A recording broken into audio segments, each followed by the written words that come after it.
अस्सलाम वालेकुम नाज़रीन, ड्रामा सीरियल खुमार की आने वाली एपिसोड बहुत ज्यादा इंटरेस्टिंग होने वाली है। आने वाली एपिसोड में आप देखेंगे कि नासर के साथ बहुत ही बुरा होने वाला है। आहतकार नासर को उसके गुनाहों की सजा मिलने वाली है। नासर जब हॉस्पिटल में एडमिट होता है तो ना उसकी माँ उसके साथ आती है और ना ही हुस्ना। आहतकार नासर की टांग की सर्जरी कर दी जाती है और उसकी टांग काट दी जाती है।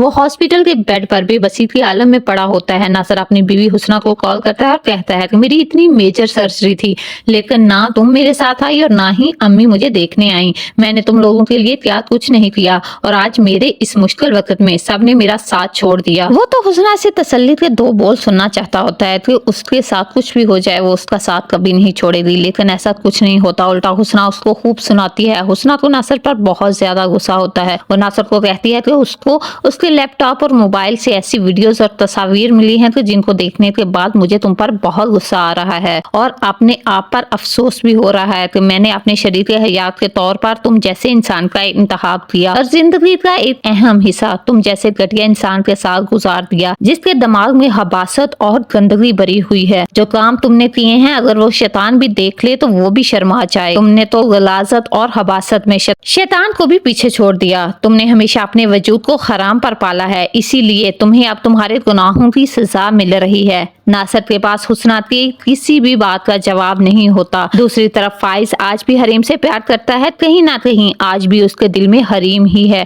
वो जबान से इस बात का इकरार नहीं करता, लेकिन वो हरीम को भूल नहीं पा रहा। इसलिए वो जब हरीम को मुदस्सर हसन के साथ देखता है तो उसे बहुत ज्यादा तकलीफ होती है। फाइज हरीम के घर जाता है ताकि वो हरीम से बात कर सके, लेकिन हरीम ऑफिस में होती है, इसलिए उसकी मुलाकात हरीम के बाप से होती है। वो उन्हें कहता है कि उनकी बेटी कातिल है। उसके हाथ में हंजर नहीं है, लेकिन उसने उसके जज्बात, उसका प्यार और उसका कत्ल किया है। हरीम ने उसे घायल कर दिया है, जिसके बाद वो ना जी सकता है ना मर सकता है। तब हरीम का बाप उसे कहता है कि उसका हरीम के साथ कोई तलक नहीं। अगर उसे इतना ही मसले मसाइल हैं तो वो हरीम को छोड़ क्यों नहीं देता। एक दफा फिर से फाइज के पास कोई जवाब नहीं होता। जब फाइज और हरीम का बाप रूम में बैठे बातें कर रहे होते हैं तो हरीम बाहर खड़ी ये सारी बातें सुन लेती है। दूसरी तरफ वकास को भी इस बात का एहसास हो गया कि उसने लाइबा को छोड़कर बहुत बड़ी गलती की, इसलिए वो लाइबा को कहता है कि अब वो अपनी माँ की कोई बात भी नहीं सुनेगा। उसकी माँ उसकी शादी किसी अमीर घराने में करवाना चाहती है, लेकिन उसने उन्हें बता दिया है कि वो अगर शादी करेगा तो सिर्फ उससे। लाइबा वकास की ये बात सुनकर बहुत हैरान हो जाती है और कहती है कि अगर वो